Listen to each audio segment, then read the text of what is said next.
안녕하세요. 안녕하십니까. 예, 오늘은 저희 특허 처방 두 번째 ERM212 폐암 특허 처방에 대해서 알아보는 시간을 갖도록 하겠습니다. 먼저 폐암에 대해서 알아보고 폐암에 많이 발견되는 표적에 대해서 알아보고 저희 특허 처방이 폐암에 어떤 의미를 가지는지, 어떤 작용을 하는지, 그리고 안정성은 어떤지에 대해서 알아보는 시간을 갖도록 하겠습니다. 먼저 폐암의 종류에 대해서 말씀드리자면, 폐암은 크게 이제 비소세포암, 소세포암 두 가지로 나눠지고요. 발병률은 비소세포암이 85% 정도 되고 소세포암이 10에서 15% 정도 된다고 생각하시면 되겠습니다. 비소세포암에는 주로 이제 흡연하고 관련이 있는 편평상 비세포암, 흡연하고 별로 관계가 없는 선암, 그 다음에 이제 암세포 크기가 큰 대세포암으로 나누어지고요. 소세포암은 보통 암의 병기가 1기, 2기, 3기, 4기로 나누는 데 비해서 이거는 제한병기, 확장병기로만 나누어지고 있습니다. 예. 다음은 폐암의 대표적인 주요 표적에 대해서 한번 알아보겠습니다. 표적에는 EGFR, ALK, 로스1, 기타 허2, 그 다음에 KRAS 등등이 있는데 그 중에서 오늘은 EGFR하고 ALK 변이에 대해서 주로 알아볼게요. 예. 그 중에 EGFR 변이에 대해서 알아보겠습니다. EGFR 변이는 상피세포 성장인자 수용체라고 하거든요. 그래서 이제 우리 몸에서 원래 막 자랄 때는 정상 작동을 하고, 그 다음에 필요가 없을 때는 억제가 돼가지고 기능을 멈춰야 되는데, 그 기능에 이상이 생기거나 변이가 생겨서 무한히 성장하게 되고, 그렇게 되면 암세포나 우리 몸에 이상을 초래하게 되는 거죠. 좋습니다. 방금 상피세포 성장인자라고 했는데, 이 상피세포라는 말을 좀 익숙하게 들어두면 좋을 것 같습니다. 한자로 윗상자에다가 피부 피자예요. 이게 피부의 제일 윗부분에 있는 세포라는 뜻이고, 왜 이게 알아두면 중요하냐면요. 우리가 보통 말하는 암종이라고 하는, 영어로는 칼시노마라고 하는데요. 그런 암종은 전부 상피세포가 성장한 것입니다. 그리고 이제 그렇지 않은 것도 일부 있는데요. 이 상피세포보다 좀 안으로 들어간 근육이라든가 뼈라든가 이런 데가 숫자가 막 늘어나는 걸로 시작하는 병은 사코마라고 해서 육종이라고 이름을 좀 딸리 붙여요.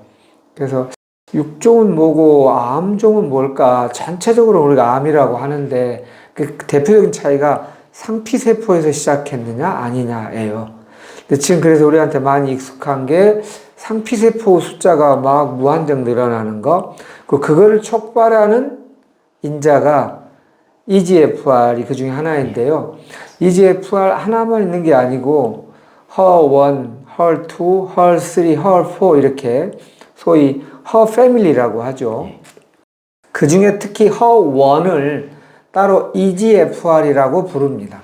그러니까 어쨌든 상피세포가 막 늘어나는 것 중에 하나, 특히 폐암에서 많이 발현되는 EGFR, 이렇게 이해하시면 다른 자료를 보실 때 많이 도움이 되실 것 같습니다. 예. 그리고 특히 EGFR이 중요한 이유가 서양에서는 한 20% 정도 발현율이 있는데 그 동양인이나 저희 한국인에서는 30에서 많으면 50%까지도 발현율이 높기 때문에 굉장히 중요한 인자 중에 하나라고 생각하시면 될 것 같습니다. 다음은 ALK 변이에 대해서 알아보겠습니다.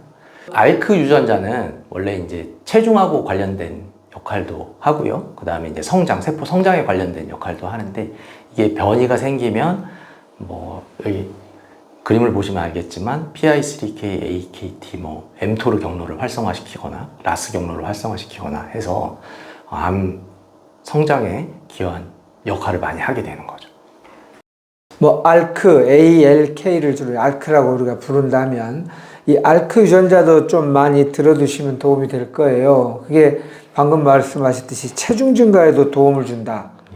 체중을 좀 낮추고 싶은 사람한테는 반갑지 않은 얘기겠지만 2020년에 셀지라는 잡지에서 비만이라는 것도 결국 세포 숫자가 막 늘어나고 과도하게 늘어나는 것이 우리가 문제이니까요. 그때 이 ALK 유전자가 중요한 역할을 하더라라는 얘기입니다. 암 위에도 공통점이 있잖아요. 세포 숫자가 막 늘어나는 것이 암은 결국 한계가 없이 계속 숫자를 늘리는 것이 병이니까 이렇게 이해하시면 좋을 것 같습니다. 예. 이제까지는 이제 폐암에 대해서 일반적인 걸 알아보았다면 이제는 저희 ERM212 특허 처방이 어떤 작용을 하는지 조문 위주로 알아보겠습니다. 상기 복합 추출물은 암에 걸린 개체에서 혈청 내 TNF-알파를 증가시키는 것을 특징으로 하는 폐암 예방 또는 치료용 약학적 조성물이라고 되어 있습니다. 예, 이제 영어로 나온 말이 많으니까 이제 조금씩 용량이 막 초과될 수도 있으실 텐데요. 조금만 더 인내심을 갖고 한번 들어보신다면 TNF-알파란 말도 여기저기 많이 등장할 겁니다. T는 튜머고요. 그걸 종양이라고 해석하죠. N은 네크로시스, 괴사. 그리고 F는 팩터, 인자라는 뜻이죠. 그래서 보통 종양 괴사 인자 알파라고 표현하는데요. 말 그대로 종양이 괴사하는데 중요하게 작동하는 인자다. 이렇게 이해하시면 됩니다. 물론 여기에 좀 더 깊이 들어가면 어떤 경우에는 종양을 괴사시키기도 하고 어떤 경우에는 종양의 환경을 좀 안 좋게 염증을 만드는 기능도 할 때가 있는데 이 경우에는 지금 종양을 괴사하는 작동의 어떤 효과를 확인했다. 이렇게 이해하시면 좋겠습니다. 예. 다음 조문을 보시면 상기 복합 추출물은 세포 내 AKT, PI3K 단백질의 발현을 감소시키고 보시면 알크 유전자 변이가 일어나면 PI3K, AKT 경로가 활성화돼서 암 줄기세포나 암을 성장시키는 mTOR 경로를 활성화시키게 되는 거거든요. 근데 이 경로를 차단하는 역할을 한다? 뭐 그렇게 생각하시면 될 것 같습니다.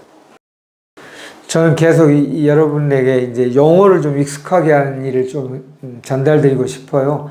mTOR라는 것도 아마 여러분이 뭐 새로운 항암제 관련한 얘기 나오면 자주 등장해요. mTOR라는 말은 포유류에게 공통적으로 세포를 늘리자 하는 신호를 주는 뭐 여러 경로 중에 아주 딱 여기 센터 아주 그냥 환승주차장처럼 중요한 역할을 하는 위치에 있는 어떤 신호입니다. 뭐 그렇게 이해하시면 좋겠습니다. 예. 다음 조문을 보시겠습니다. BCL2 단백질의 발현을 감소시키고 캐스파제3, 캐스파제7, 캐스파제9, 백스 단백질의 발현을 증가시키는 것을 특징으로 하는 폐암 예방 또는 치료용 약학 조성물이라고 되어 있습니다. 예. BCL2는 원래 작용은 강력한 세포 사멸 억제 작용을 하는 단백질이라고 생각하시면 돼요. 그래서 뭐 백스 단백질이나 이 BCL2 패밀리라고 말하거든요. 여기 관련된 이제 단백질들을. 그래서 서로 영향을 주고받으면서 저희가 세포가 성장시켜야 될 때는 BCL2가 좀 많이 발현이 돼서 세포 성장시키는데 이게 왜냐하면 세포 사멸을 억제하기 때문에 세포 성장하는 데 도움을 주는 거고요. 그 다음에 세포가 너무 많이 늘어나거나 세포가 좀 아포토시스라고 하죠. 저희 몸에 해를 주지 않으면서 세포 자살하는 그런 경로를 활성화시킬 필요가 있을 때는 BCL2가 좀 억제가 되고 세포 자살을 유도시키든 백스라는 단백질을 뭐 활성화시킨다거나 뭐 캐스파제 3, 뭐 7, 9 이런 거를 활성화시키는 작용하는 게 BCL2 패밀리라고 할 수 있습니다. 그래서 근데 이제 암세포에서는 이 BCL2의 기능이 너무 이제 활성화된 거죠. 그러니까 변이가 일어나서 너무 늘어나서 암세포를 무한 성장시키는데 역할을 하게 되는 거죠. 그래서 요거를 저희 처방이 요 BCL2를 억제시키고 그다음에 암세포를 좀 사멸시키는 데 도움을 주는 백스나 캐스파제 단백질들을 활성화시킨다는 얘기입니다. 네, 서 원장님이 잘 설명해 주셨는데요. 제가 일반인 버전으로 한번 설명을 해볼까 합니다. 우리 몸에는 악셀레이터 기능을 하는 것과 브레이크 기능을 한 두 가지가 골고루 잘 갖춰질 때 건강하거든요. 어떤 기능을 막 항진시키는 것도 필요하고 그걸 억제시키는 기능도 필요하다는 뜻이고요. 아까 이제 말씀하셨던 BCL2는 세포 사멸을 억제한다고 했지 않습니까? 이게 되게 좋은 표현이잖아요. 그런데 이것도 전체에서 세포 사멸이 억제되고 막 숫자를 늘리는 기능이 필요할 때는 좋지만 그게 억제돼야 될 때도 계속 간다면 그걸 억제해야 할 필요가 있다는 뜻입니다. 근데 암이 대표적으로 그런 거잖아요. 막 숫자를 늘렸다가 멈추기도 하고 수렴 정리해야 될 때를 모르고 계속 숫자를 늘리는 거니까 이 BCL2라고 하는 것은 억제될 필요가 있다, 암에서. 그 기능을 한다라는 것이고요. 그리고 이제 아까 아포토시스, 세포 자연사, 세포 자살 이런 표현들이 있는데요. 이게 뭐 사람을 경우에는 어떤 경우든지 죽음이라는 게 듣기 힘든 말이다 보니까 이게 좋은 표현이 아닌 것처럼 들리지만 우리 전체 유기체를 위해서 그 세포 자연사, 세포 자살, 아포토시스는 필요한 기능이에요. 예를 하나만 든다면 우리가 처음에 엄마 뱃속에서 나왔을 때는 이 주먹이 이렇게 둥그렇게 생겼다가 요 중간중간에 요 손가락 사이사이에 있는 이 세포들이 아포토시스, 세포 자연사, 세포 자살을 통해서 이게 삭삭삭 없어지면서 이렇게 좀 고등한 기능을 할 수 있게 역할을 합니다. 그렇게 이해하신다면 이 기능 두 가지가 모두 필요하구나라고 이해하실 수 있을 것 같아요. 그래서 이제 저희 특허 처방이 그 부분에 대한 균형을 맞춰주는 역할을 한다. 이렇게 이해하시면 좋겠습니다. 아주 적절하고 굉장히 알아듣기 쉬운 설명이었습니다. 고맙습니다. 다음 조문을 한번 보시겠습니다. 본 발명의 복합 추출물의 폐암세포 A549, A549 PTX에 대한 치료 효능을 확인한 결과 폐암세포에 대한 탁월한 세포 사멸 효과를 나타내는 것을 확인하였다. 여기 A549하고 A549 PTX는 폐암세포하고 A549 PTX라는 거는 파클리탁셀이라는 항암제 내성이 생긴 폐암세포라고 아시면 되겠습니다. 그래서 폐암세포와 폐암 내성이 생긴 세포에 효과가 있다. 그러면 이제 저희 실험 결과 그림을 보시면 여기 보시면 A549도 치료 효과가 있고요. 시간이나 농도에 따라서 좀 차이가 있긴 하지만 A549 PTX도 효과가 있는 것을 확인하실 수 있겠습니다. 예, A549 인간 폐세포 경우에 굉장히 빠른 시간 내에 탁월한 효과를 냈다. 이렇게 이제 저희가 표현이 되어 있는데요. 특허 명세서에. 실제 실험할 때 흥미로운 에피소드라고 할 수 있는데요. 보통 경우 우리 생쥐 모델을 사용해서 동물 실험을 할 때 항암 기능을 하는 항암 처방을 이렇게 먹이면 대부분의 경우 먹기를 싫어하는 게 일반적입니다. 저항하는데도 이제 억지로 좀 먹이는 경우가 많은데 특이하게도 저희 ERM212 처방은 이 동물 실험에서 굉장히 즐겁게 매우 맛있게 먹는 것을 확인할 수 있었어요. 그럼에도 불구하고 폐암 세포의 사멸률은 굉장히 빠른 시간 내에 큰 효과를 내는 것 때문에 사실 실험실 멤버들이 하면서 이거 되게 특이하다 이렇게 놀랬던 경험이 있고요. 그리고 이제 그거 위에도 파클리탁셀의 내성을 보이는, 이럴 때 우리가 치료는 좀씩 더 어려워진다고 일반적으로 이해하잖아요. 그 경우에도 속도 차이는 좀 있었지만 조금 시간이 흐른 뒤에 사멸 효과를 내었다 라고 하는 점이 저희 ERM212에 대하여 좀 강조하고 싶은 부분입니다. 예. 그 다음에 또 한 가지 추가해서 말씀드리자면 이 파클리탁셀, 이제 탁솔이라는 항암제는 1기에서부터 4기까지, 물론 이제 4기 되면 주로 병용요법으로 쓰이긴 하지만 주로 광범위하게 쓰이는 약제인데 요 내성이 생긴 세포에도 항암 효과를 한다는 것은 어찌 보면은 같은 항암제하고 같이 복용해도 괜찮다는 의미를 가질 수 있겠습니다. 좋습니다. 그러니까 이렇게 내성이 생기고 이런 거를 미리 막을 수도 있고 내성이 생겼을 때 제3의 희망으로도 쓸 수 있다는 뜻이고요. 예, 그리고 예, 이제까지 저희 ERM212 특허 처방의 효능에 대해서 알아보았는데 그러면 이런 기능을 하면서 안전성은 어떤지에 대해서 알아보겠습니다. 예, 조문을 한번 읽어보겠습니다. LCA2를 처리한 그룹과 대조군 그룹을 비교한 결과 간, 비장, 폐, 신장의 염증성 세포의 침윤 및 병변이 없는 것으로 나타났다. 또 약물 섭취 후 7일 뒤 통계학적 분석 결과 두 그룹 생쥐의 수분 섭취량의 차이가 없었다. 이 결과 LC2는 마우스의 체중, 체온 및 수분 섭취 등 일반적인 생리 활동에 별다른 부작용이 없는 것을 알 수 있다라고 되어 있습니다.